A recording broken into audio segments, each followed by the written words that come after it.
Jacob Gamble just graduated from Ashley Ridge High School, and already he's a household name in politics in South Carolina. He's interviewed a lot of progressives here in Charleston.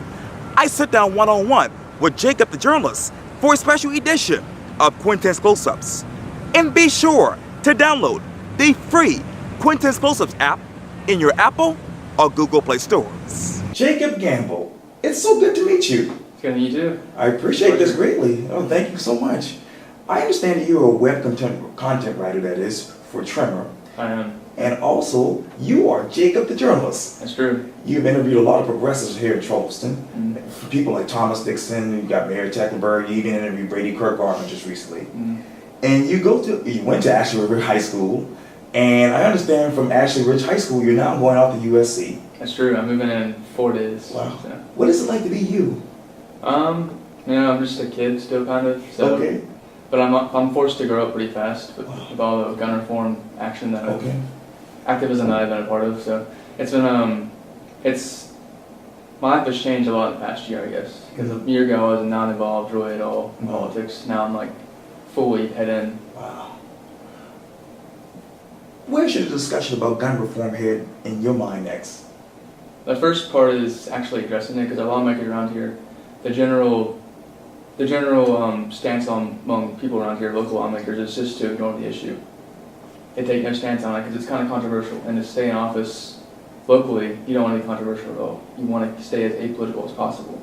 So they don't even really talk about it locally around here. So to actually address the issue and talk about it instead of just ignore it, that's the first step. So it's a dialogue that we need to have. And I understand just recently you actually had a chance to meet with the Parkland High School survivors. It's true. Where were you emotionally? That was a really crazy day, because that day we've been playing that day for 2 months. Wow. We've been working with that group for 2 months, and to have it all work out, to see all those kids I've seen on the news for months, see them in person, talk to them, to see how normal they are. There's kids like me. To see them in person and to talk to them, that was surreal. You know. You talked about it on your famous blog, Jacob the Journalist. Yeah. And I understand that you just recently posted something here that says the end of the blog. You said the blog will come to a grinding halt on August 17, 2018, as the next phase in my life begins, college. Right. How does Jacob Gamble meet college?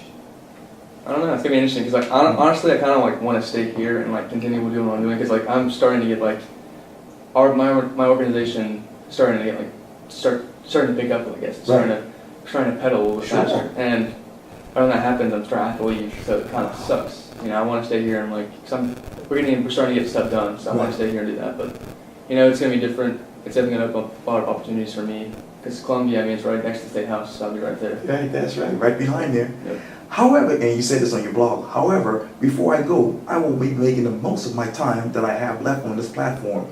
What has the platform been like for you so far? It's been very slow to make one. I guess when I started out 2 years ago almost, I had 11 page views per article, which is nothing. Now it's up to 150 on the average, which is still not very big, but it's bigger than it was. But it's growing. Yeah, but it's growing. So it exists now, but it was a very long process to get there. And you also said this too. Before I head out, I'm going to be doing a whole lot of things on here. I will continue my weekly articles, but I will also be publishing an interview series with progressives in the Charleston area that have had an impact on me and my community. Talk to me about those progressives who've had an impact on you. Well, the 5 that I interviewed, and one's going out tomorrow actually, Marlon Kempson. That's going out tomorrow, but Brady Kirkgardner, who else was it? J.A. Moore, Megan Trezis, Thomas Dixon, and they're all friends of mine that have had an impact on me. They've helped me, they give me opportunities to get involved, and it's just been good. Brady Kirkgardner's been a friend of mine. I went to my first political event last year. Wow. And for the Democrats, and he was the first guy that was shaking my hand and welcoming me in pretty much, and it was nice. That's so good to hear. Politics. How do you balance that when you are also a journalist? It's weird, because I'm going into college for journalism, but I also want to run for office. So it's you can't be a journalist but also run for office, I guess. And it's two conflicting careers. So I don't know what I want to do, honestly. It's weird. And you know, I like obviously, both things. both things. That's right. And you know, when you obviously have all over social media, you're a household name here in town. When you think of politics and social media, where does your mind go to?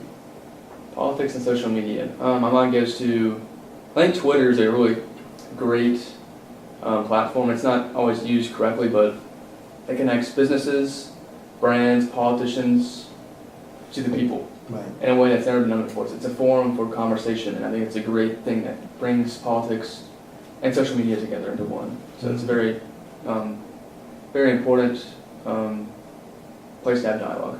Dialogue. And where will your dialogue go ahead next? It's all about continuing the dialogue, because what I said in my speech in the March for Our Lives was we have to keep our foot on the gas, and you can't just, I say it a lot also, it's a marathon, not a sprint. So the issue of gun reform, you can't have one event and then expect a big change to happen. You have to continue to keep pressure on the lawmakers and keep holding events and to keep making noise until that change comes. So that's the future. And obviously, you know, you are Jacob Gamble and Jacob the journalist. Right. When you take off your journalism and political hats, who is Jacob Gamble? Good question. You know, I'm just a laid-back, casual guy, you know. Nothing too exciting about me. I'm just a regular guy, hoping to improve the world I live in. And then we get to some developing news, which I just heard about here on Twitter. As a matter of fact, I believe, and this is, let's make sure I'm confirming this right here.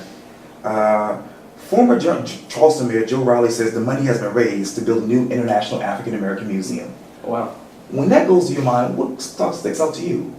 That's a big accomplishment, because the place they're actually building is on like where the old slave trading quarters were. So that's it's symbolic to have a museum dedicated to like the rich history of African Americans in America on the place where they were at the lowest, you know, being slaves.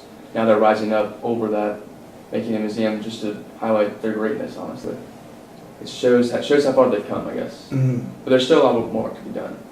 So it's definitely important, and I'm glad that it's actually reached that point. And, you know, obviously you interview a lot of progressives and a lot of politicians around town. Who is that ideal person you want to interview next? Good question. I mean, good question. That's a good question. I mean, I love to talk to Donald Trump, honestly, just to see like what he's like in person. Okay. Because there's so many different opinions about him that I want to see for myself what he's like. So I guess I'd say Donald Trump. Okay. And maybe you get Marvin Pendarvis too. I've interviewed him too. Oh, good. He's cool. He's a good friend. Yeah, that's great to hear. Yeah. Well, Jacob Gamble, thank you so much for your time. I really appreciate this. No problem. I appreciate it even more. Oh, thank you greatly. Yes, sir. Thank you. No problem. Yes, sir.